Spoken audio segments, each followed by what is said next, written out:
Sampai kapanpun kata goyangkan, karena Yesus selalu menolong. Yesus, karena Yesus selalu menolong. Karena Yesus selalu menolong.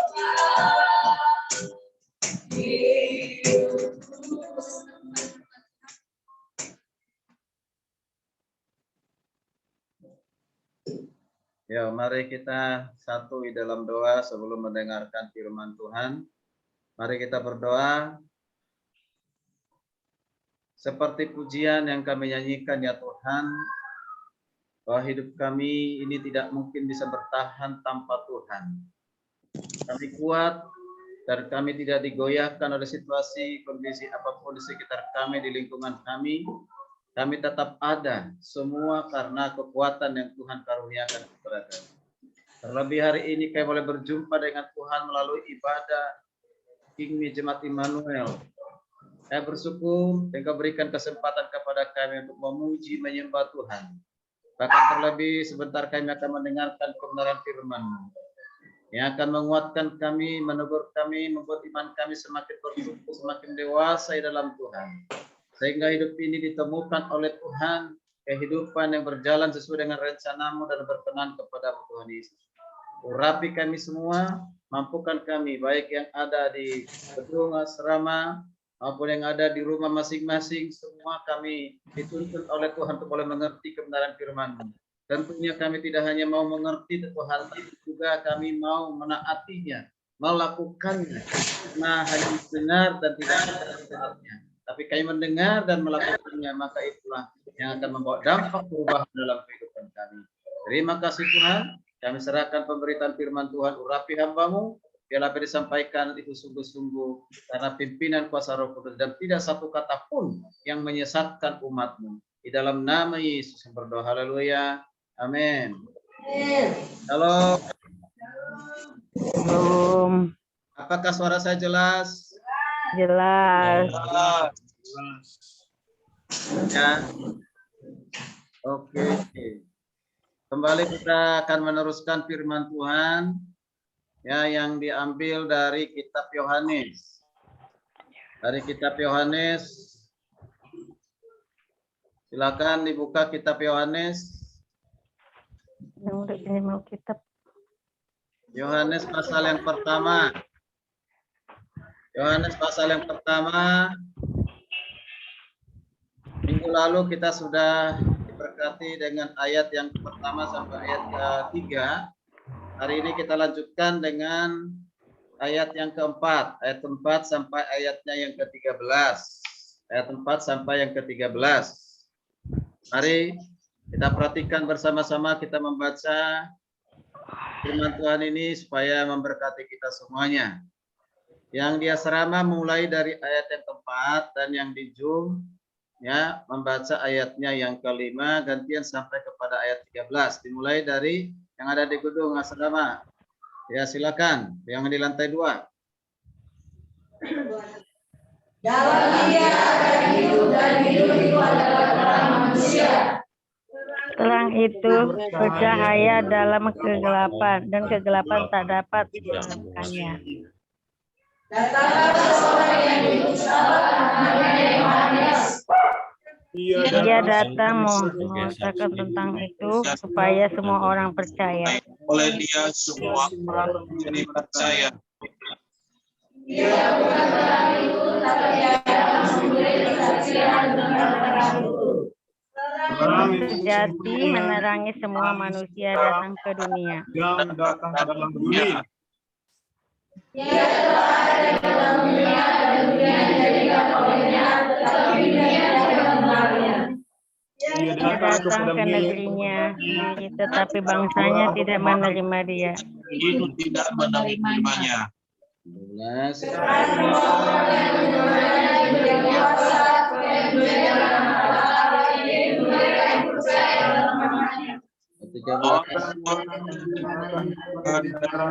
atau dari daging, bukan pula secara jasmani oleh keinginan seorang laki-laki, melainkan dari Allah. Puji Tuhan. Ya, yang berbahagialah kita yang membaca, merenungkan, serta melakukan kebenaran firman Tuhan. Tadi Injil Yohanes, seperti saya katakan minggu lalu, adalah Injil yang sangat menjelaskan bahwa Yesus Kristus itu adalah Tuhan. Dia adalah anak Allah. Ini penting sekali karena hari-hari ini masih banyak orang yang menolak, meragukan keilahian daripada Tuhan Yesus, bahkan mengatakan bahwa Tuhan Yesus itu bukanlah Allah, adalah manusia biasa. Ya, bahkan di kalangan orang Kristen sendiri masih ada yang merendahkan pribadi yang kedua dari Trinitas ini, yaitu Yesus Kristus. Ya, yaitu merendahkan, dikatakan bahwa Yesus itu adalah Allah yang minor, Allah yang lebih rendah daripada Bapa. Ya, nah sekarang kita mau saksikan, mau lihat kesaksian dari Alkitab yang diajarkan oleh Injil Yohanes. Yohanes hadir menjadi jawaban, ya, untuk meluruskan, mengkanter ajaran-ajaran yang sesat supaya umat Tuhan saat ini bisa menolak ajaran-ajaran yang sedemikian, ya, yang meragukan keilahian, menolak keilahian Tuhan itu. Tentu kita punya dasar yang kuat, harus dimulai dari kita. Karena sekarang ini banyak orang Kristen terlalu dipengaruhi, ya, dipengaruhi imannya hanya karena persoalan makan, persoalan minum, persoalan karena kemiskinan, harta dan yang lain sebagainya, bahkan jabatan, dengan mudah melepaskan imannya kepada Yesus Kristus. Nah, hari ini kita belajar bersama-sama, kita lanjutkan. Kalau minggu lalu, yaitu kita bicara tentang Yesus, bahwa Yesus adalah firman. Dialah firman, firman yang sudah ada di dalam kekekalan bersama-sama dengan Bapa. Dialah firman, ya, yang menciptakan langit, bumi dan segala isinya. Kalau kita perhatikan dalam Kejadian 1 ayat 1 sampai 5, ini sesuai dengan Yohanes 1 ayat 1 sampai 5. Ya, bahwa Yesus itu ada di dalam kekekalan sebelum dia berinkarnasi. Ya, dia sudah ada. Kemudian dikatakan dia ketiga dia dicipta, bukan dicipta. Dia dicipta. Nah, hari ini kita lihat bersama-sama. Selain Yesus adalah firman yang hidup, ya, firman yang hidup, maka kita kalau bersama-sama belajar hari ini dengan sesuai dengan tema hari ini adalah yang luar biasa. Terang pemberi hidup. Katakan terang lagi, terong nanti salah ngomong lagi, ya. Nah, terang pemberi hidup. Ya, terang pemberi hidup. Nah, ini temanya. Ya. Nah, dari apa yang kita baca hari ini berbicara bahwa Yesus Kristus itu adalah terang. Ya. Ada yang tolong dimatikan dulu, yang lain tolong di-mute dulu, di-mute.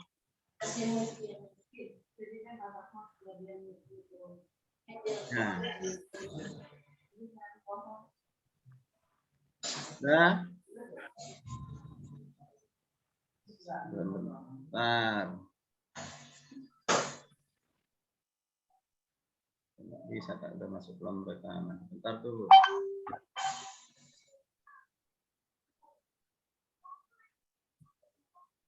Halo, sudah ya?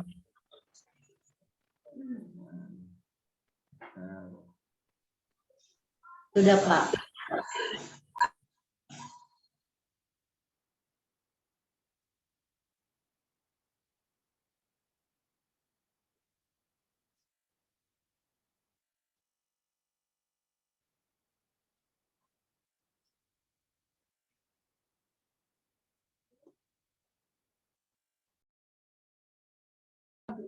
Ya, suara Pak Gembala sudah di-mute.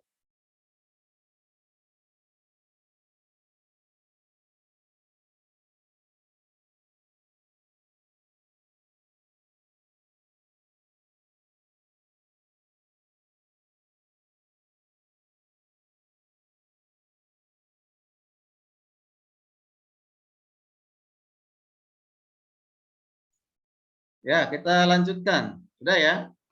Ya. Supaya bisa berjalan dengan baik pemberitaan firman Tuhan dan lancar, untuk sementara di-mute dulu ya. Oke, kalau misalnya kurang jelas, tidak kedengaran, bisa nanti diberitahu. Suara saya sudah jelas? Sudah? Jelas. Oke, baik. Kita lanjutkan ya. Nah, kalau diperhatikan di seluruh kitab Yohanes dari mulai pasal yang pertama sampai pasal terakhir, nah ini kata hidup itu bisa ditemukan banyak sekali, yaitu 36 kali kata hidup. Nah, kalau belajar hermeneutik biasanya kalau ada kata-kata yang diulang, berulang-ulang, itu menunjukkan penting, sangat penting untuk diperhatikan. Nah, ini luar biasa. Jadi itu bukan suatu kebetulan, berarti ada penekanan penting dari kata hidup itu. Ya. Nah, kita perhatikan bersama-sama. Apakah kebutuhan yang paling utama bagi hidup manusia? Kita sekarang itu kita hidup, kita bersyukur. Tapi apa yang menjadi kebutuhan utama dari manusia sehingga dia bisa hidup? Paling tidak ada 4. Ya, pertama itu terang. Coba andaikan matahari tidak ada. Kira-kira manusia bisa hidup nggak? Di dalam kegelapan, tidak ada matahari. Semua makhluk akan mati kalau tidak ada matahari yang menerangi bumi ini, dunia ini. Itu yang pertama. Kemudian yang kedua udara, atau kita bisa bernapas sampai hari ini karena ada angin, ada udara. Ya, kalau udah masuk rumah sakit mahal dibayar. Kalau sekarang kita nikmati gratis. Kemarin ada seorang nenek masuk ke rumah sakit. Ya, masuk ke rumah sakit, dirawat selama 1 minggu, dia harus bayar oksigen. Itu hampir 40 juta katanya, dia kaget. Sementara ketika dia sehat, oksigen, udara itu gratis. Itu luar biasa. Tetapi dia bersyukur. Ya, dia bersyukur bisa tetap bisa hidup. Ya. Nah, udara. Kemudian apa lagi? Air. Coba tidak ada air. Bisa hidup nggak manusia? Bagaimana kita bisa minum kalau nggak ada air? Bagaimana kita bisa mandi kalau nggak ada air? Ya. Nah, itu kebutuhan primer, kebutuhan utama. Kemudian apa lagi? Makanan. Ya, makanan. Ya, kita makan ada yang 6 kali 1 hari, ada yang 3 kali 1 hari. Ya. Nah, kita perhatikan itu kebutuhan. Untuk apa? Mempertahankan hidup. Ya, supaya kita hidup maka itu kita butuhkan semuanya.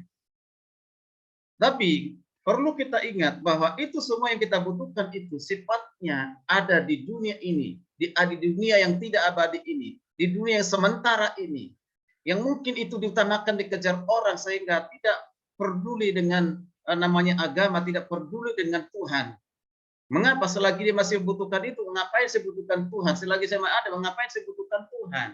Hati-hati saudara kasih Tuhan. Suatu saat kita sudah akan mengakhiri namanya makan, minum, mandi, ya, segala aktivitas pekerjaan. Suatu saat kita akan tinggalkan hal yang seperti itu. Apakah kita memasuki kehidupan yang baru atau malah justru memasuki kematian yang kekal? Ya, hanya 2 kemungkinan ketika orang mati meninggalkan dunia ini. Masuk dalam kehidupan yang kekal atau masuk di dalam penghukuman yang kekal, sama-sama kekal. Di mana kita persiapkan hal itu? Ada di dunia ini. Tentu kita tidak mau masuk dalam penghukuman yang kekal atau kebinasaan itu. Siapa yang memberikan hidup kepada kita bukan saja ketika kita di dunia ini, tapi hidup untuk selama-lamanya. Maka dikatakan, saudara perhatikan, dikatakan Yesus adalah sumber hidup kita. Bahkan Yesus adalah sumber dari segala kebutuhan kita yang 4 tadi. Ya, dialah pencipta matahari, bulan, langit dan segala isinya, dan dialah yang memberikan udara, air dan makanan untuk kebutuhan kita. Tetapi ingat juga, dia juga terang hidup yang memberikan kehidupan kepada manusia. Bahkan dikatakan di ayat 12 dikatakan bahwa dialah terang dunia. Yesus adalah terang dunia. Kalau kita perhatikan lagi di Matius 4 ayat kedua berkata bahwa Yesus itu adalah surya kebenaran. Surya kebenaran artinya surya berarti memberikan sinar, menyinari. Ya, orang-orang dunia yang gelap ini, yang jahat ini. Ada dikatakan bahwa melalui Roh Kudus Yesus memberikan kita napas hidup.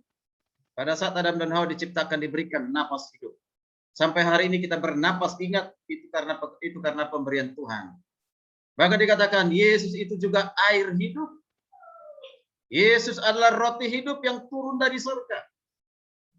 Inilah dikatakan dalam kitab Yohanes pasal yang 35, yaitu Yesus itu adalah roti hidup yang turun dari surga. Artinya bahwa dia bukan berasal dari dunia ini, dia berasal dari surga.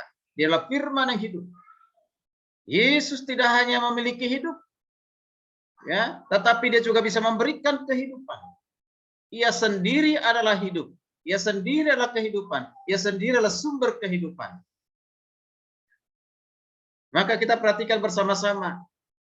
Yang dikatakan terang itu memberi hidup. Siapa itu terang? Terang itu adalah Yesus. Mengapa Yesus harus datang ke tengah-tengah dunia ini? Karena dunia ini sudah ada di dalam kegelapan. Sudah dikuasai oleh kejahatan. Kalau kita perhatikan di Injil Yohanes ini, Rasul Yohanes itu menjelaskan, ya apa itu? Yang pertama itu adalah menjelaskan terang, yang kedua kegelapan. Jadi terang ya versus kegelapan. Dia jelaskan di Injil Yohanes. Ya, Injil Yohanes. Nah, jadi terang dan kegelapan adalah tema yang sering muncul di Injil Yohanes. Maka dia perlu menekankan bahwa Allah itu adalah terang. Dalam 1 Yohanes 1:5. Lalu apa dikatakan bahwa iblis adalah kuasa kegelapan. Iblis adalah kuasa kegelapan yang menguasai dunia ini sekarang, yang membuat dunia ini gelap. Manusia dapat memilih. Ya, diberikan hak bebas. Mau milih apa? Memilih menyukai terang atau kegelapan. Mari kita renungkan bersama-sama. Pilihan itu akan mengendalikan perbuatan kita, mengendalikan hidup kita ke depan. Kalau pilih kegelapan, maka gelaplah hidup kita. Maka nerakalah yang menanti kehidupan kita. Tapi kalau kita memilih untuk hidup dalam terang, maka hidup kita akan diterangi selama di dunia ini, bahkan sampai kepada kekekalan. Bagi siapa? Bagi mereka yang percaya kepada Kristus, maka dikatakan sebagai anak-anak terang. Saudara dan saya seharusnya menjadi anak-anak terang. Sama seperti penciptaan pertama dimulai dari dikatakan jadilah terang. Jadi Tuhan menciptakan terang ya untuk dunia ini. Itu makanya ada matahari. Ya, itu sudah diawali. Ini menunjukkan manusia itu membutuhkan terang. Ya. Demikian pula dalam penciptaan baru dimulai dari kata apa? Dimulai dari kata terang. Dan selanjutnya bagi manusia yang diciptakan dimulai dari apa? Yang setelah jatuh dalam dosa harus diterangi.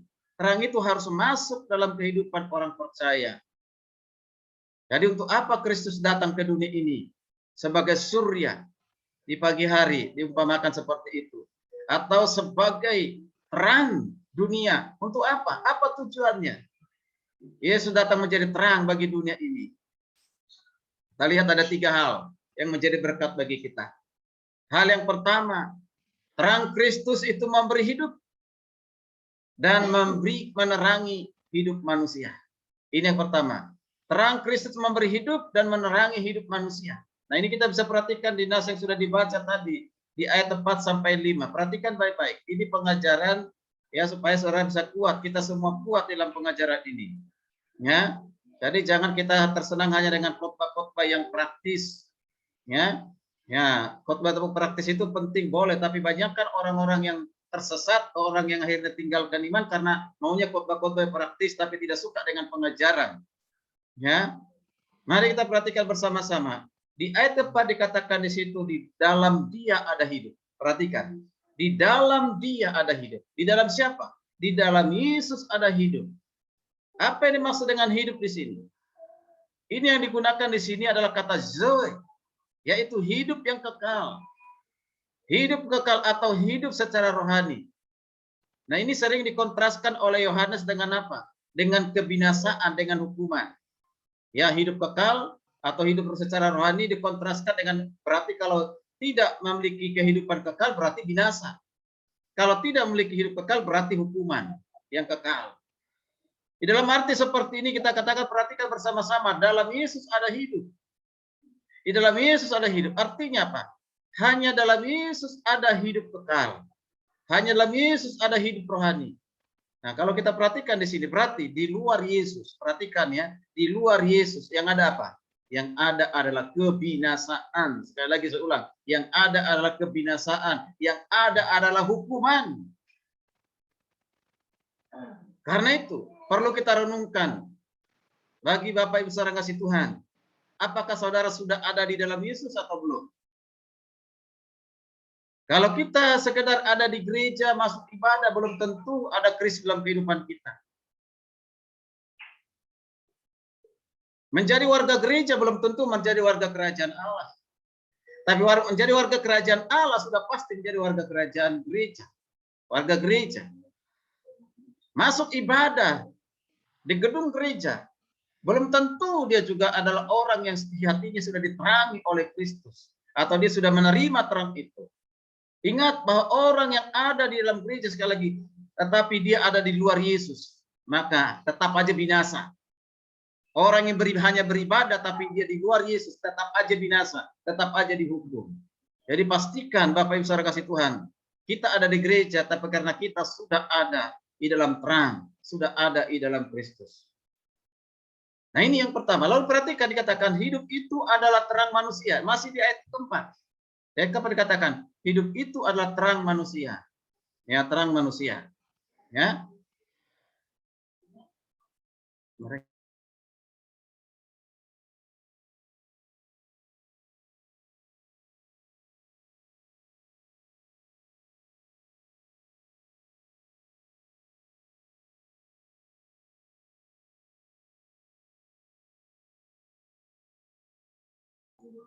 Baik, kita lanjutkan. Di ayat keempat dikatakan hidup itu adalah terang manusia. Perhatikan kata firman. Ini saya sudah jelaskan di ayat pertama ketiga dari Injil Yohanes. Firman itu dikatakan adalah hidup, juga adalah terang manusia. Nah, ini menunjukkan apa? Kita perhatikan di sini. Yohanes sering menghubungkan Yesus dengan terang. Karena Yesus memang menyinari, menerangi, dan mengarahkan manusia. Supaya apa? Manusia bukan saja percaya kepada terang, tetapi juga manusia yang percaya kepadanya harus hidup di dalam terang. Makanya Yesus menyatakan diri secara pribadi dengan penyataan khusus, yaitu dirinya sendiri. Mengapa? Karena manusia sudah tidak mengenal Tuhan lagi dengan benar, sudah mengenal menurut konsepnya sendiri, dengan agamanya sendiri. Makanya ketika Yesus datang menyatakan diri sebagai Allah di tengah-tengah dunia ini, ditolak oleh bangsa Israel, ditolak oleh banyak orang saat ini, saudara kasih Tuhan. Mari kita perhatikan.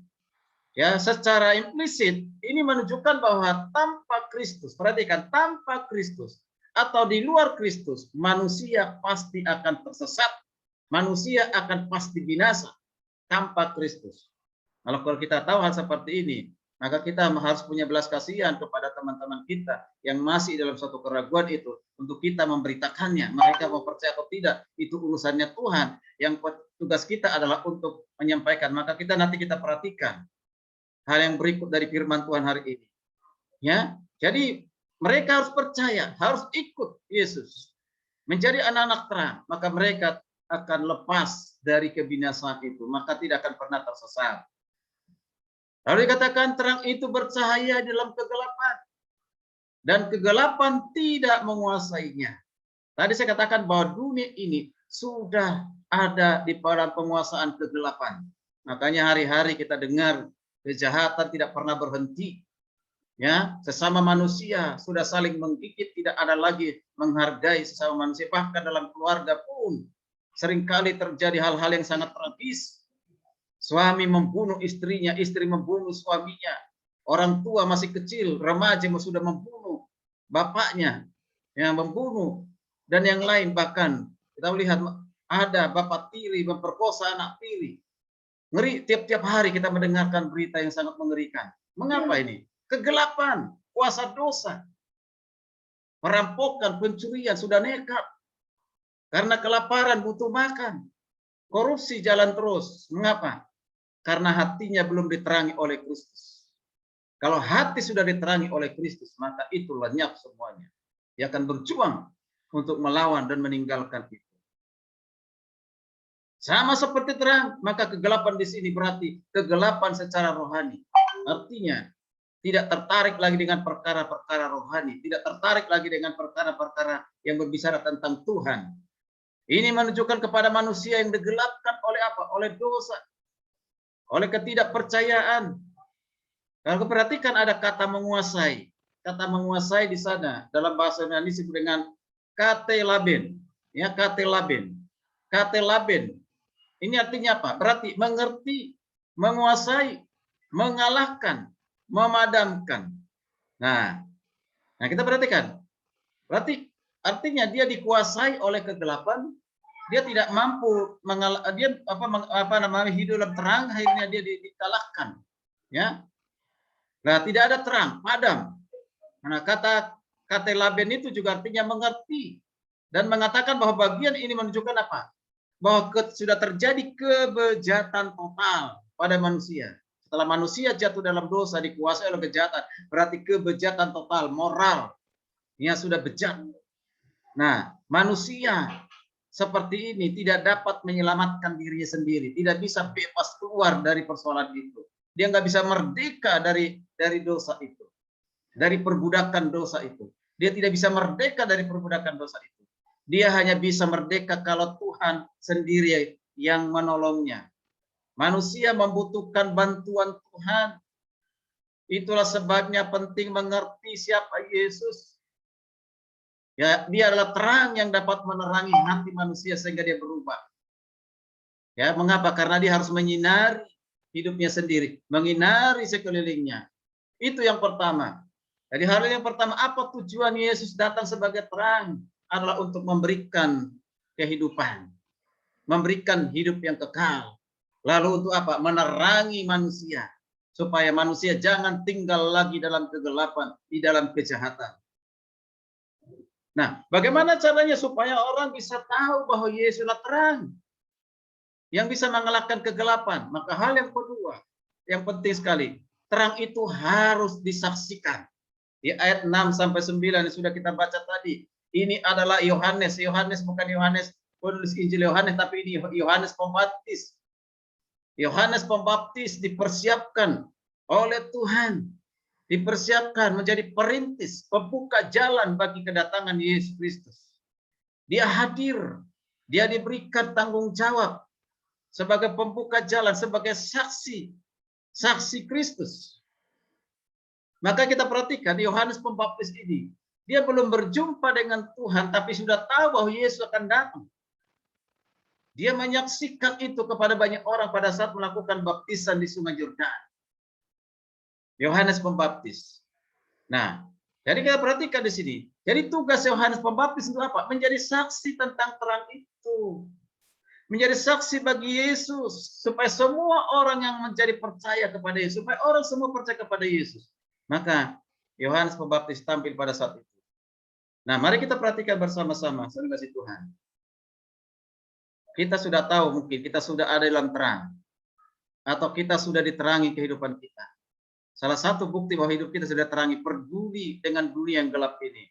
Peduli dengan manusia yang dikuasai oleh dosa, kebejatan dosa. Maka kita harus melakukan seperti apa yang dilakukan Yohanes Pembaptis. Ya, semua orang Kristen dan semua hamba Tuhan mempunyai tugas yang sama dengan tugas Yohanes Pembaptis, yaitu harus membawa berita kabar baik ini, ya, memberitakan tentang Yesus. Gereja yang tidak menekankan pentingnya membawa Kristus, memberitakan Injil, jelas maka gereja itu bukan gereja yang Alkitabiah, bukan gereja Injili. Sebetulnya berarti tidak lagi bisa disebut sebagai gereja. Kalau gereja tidak beritakan Injil, maka tidak layak disebut sebagai gereja. Apa artinya bagi kita sebagai hamba-hamba Tuhan? Kalau kita sudah diberikan tanggung jawab untuk melayani dan kita harus melakukan tanggung jawab itu. Ketika kita sudah ditabiskan, dilantik menjadi pendeta di gereja tertentu, berarti tanggung jawab kita adalah harus melakukan ya tugas kita. Sering saya katakan seperti ini, ya.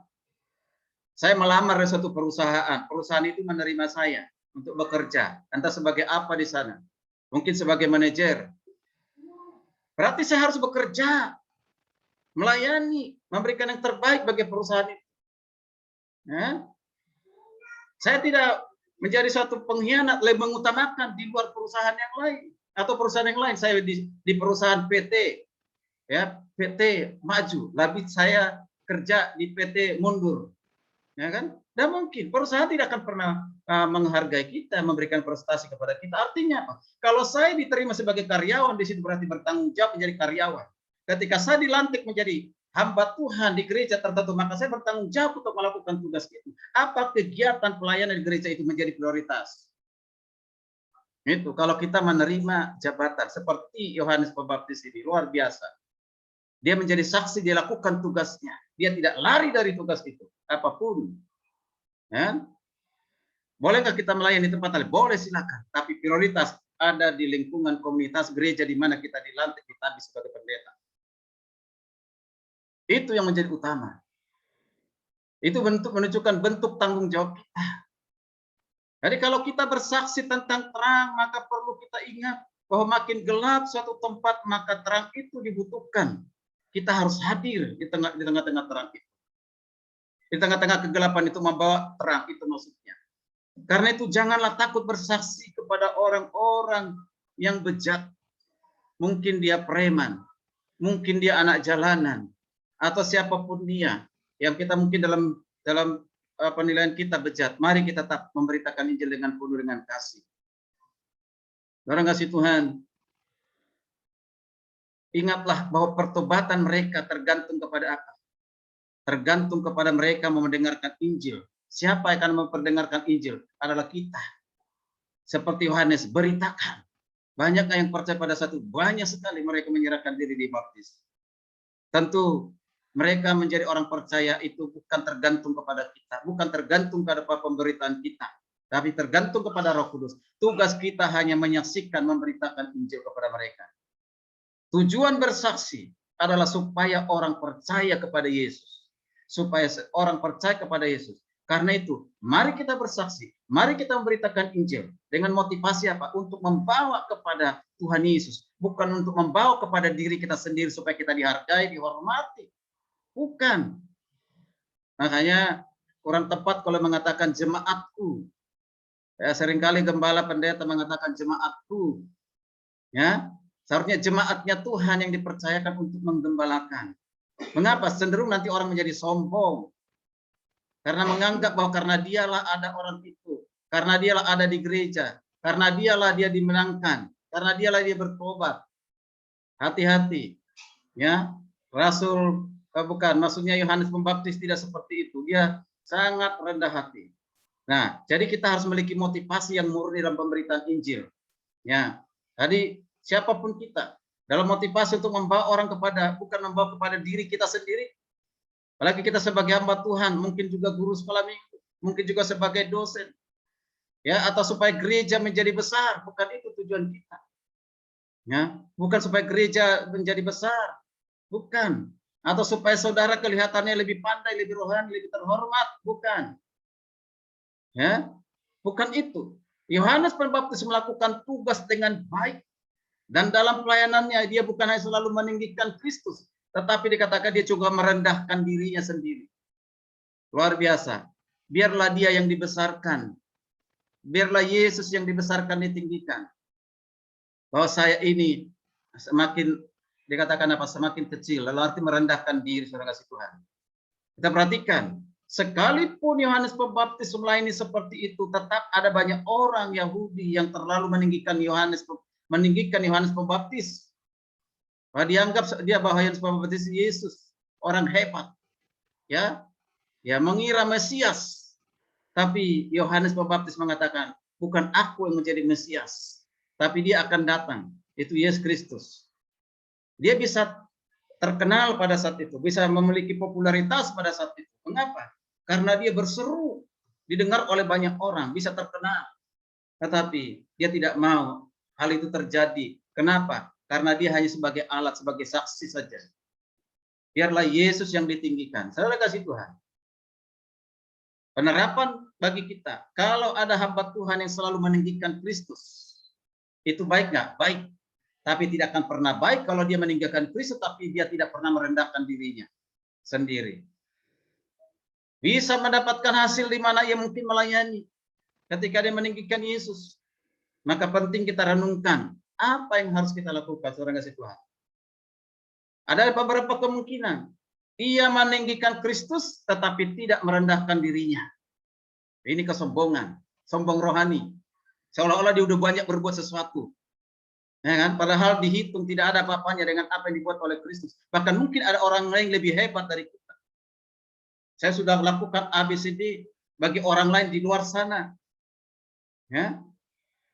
Yang kedua, ia meninggikan Kristus. Tetapi juga apa? Meninggikan dirinya. Nah ini, meninggikan Yesus, memuliakan Yesus, tapi juga meninggikan dirinya. Hati-hati. Ini bisa menjadi satu kesombongan. Ya.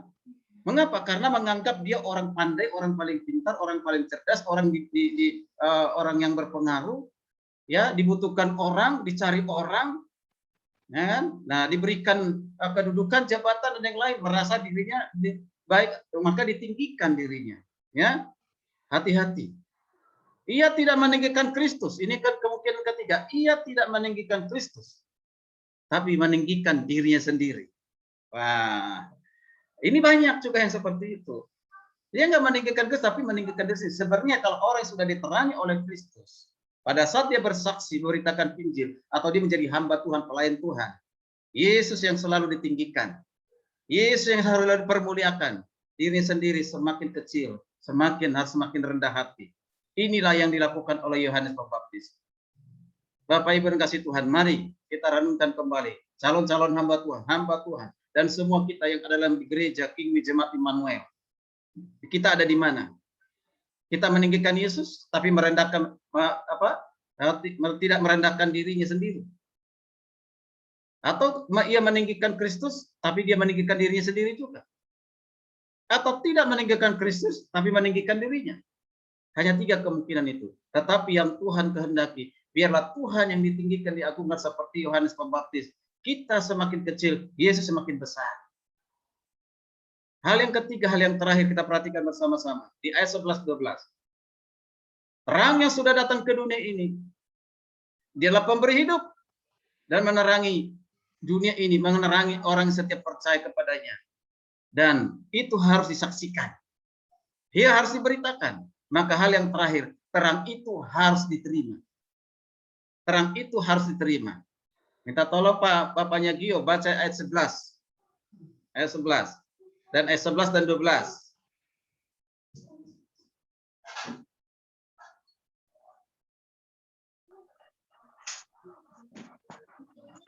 Ayat 11 dan 12 demikian. Ia datang kepada milik kepunyaannya, tetapi orang-orang kepunyaannya itu tidak menerimanya. Tetapi semua orang yang menerimanya diberinya kuasa supaya menjadi anak-anak Allah, yaitu mereka yang percaya dalam namanya. Perhatikan 2 ayat ini. Yesus datang ke dunia ini melalui Yerusalem, di lingkungan bangsa Israel. Sekalipun melalui bangsa Israel, bukan berarti misinya hanya untuk satu bangsa Israel, tapi misinya adalah dunia. Tapi dimulai sejarah keselamatan itu di bangsa Israel, di Yerusalem.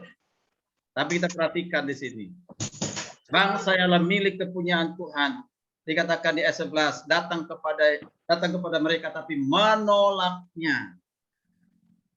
Tuhan datang ke dunia menjadi terang, memberikan kehidupan yang harus disaksikan itu. Tujuannya itu apa? Supaya orang yang mendengarkan itu percaya dan menerima. Tetapi kenyataannya menolak, dan sampai hari ini masih banyak orang yang menolak. Ya, sampai hari ini masih banyak orang yang menolak Yesus. Luar biasa. Ya. Makanya dikatakan Yesus datang ke dunia ini kehendak sebenarnya orang bisa percaya, menerima dia sebagai Tuhan Juru Selamat. Tapi kenyataan masih banyak orang yang menolak. Sekalipun Yesus sudah memproklamasikan siapa dirinya, menyatakan siapa dirinya, tetap aja banyak yang masih menolak. Ya, menolak sampai dia matinya berarti dia binasa.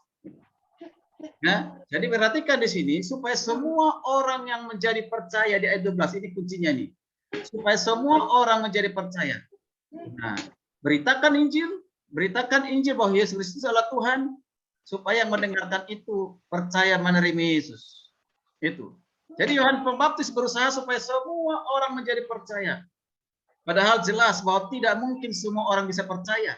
Mengapa? Karena pada waktu Tuhan sudah memilih menentukan siapa yang akan diselamatkan.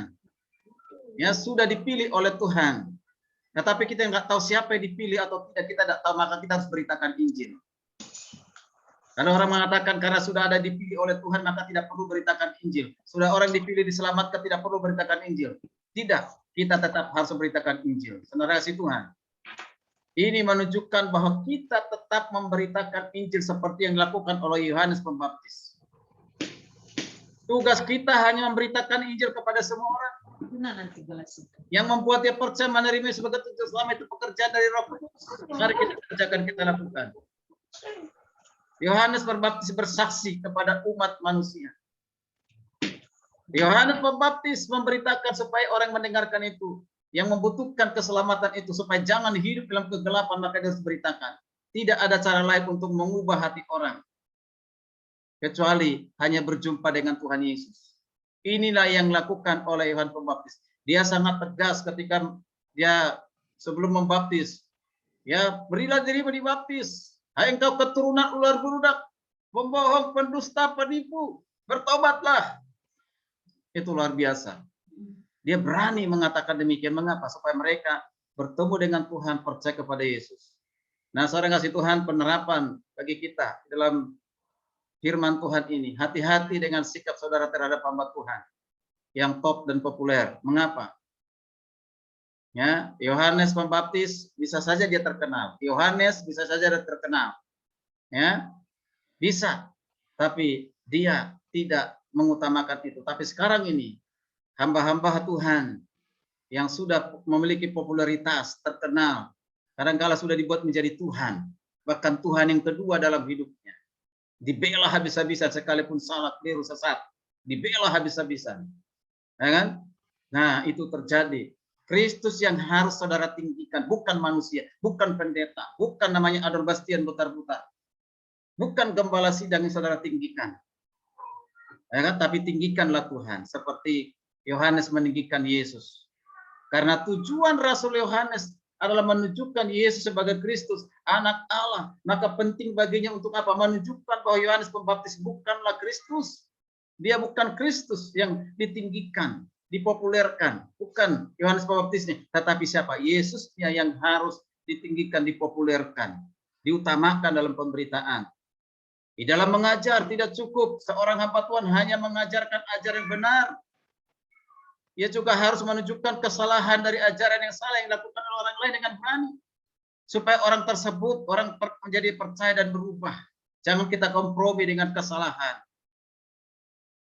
Jangan pernah kita kompromi dengan kelakuan orang lain. Jangan, kalau ada sesuatu yang salah, mari kita tegur supaya dia hidup dalam terang. Terang yang sesungguhnya akan menerangi setiap orang yang datang kepada Yesus. Yesus yang terang dunia sudah ada di dunia ini.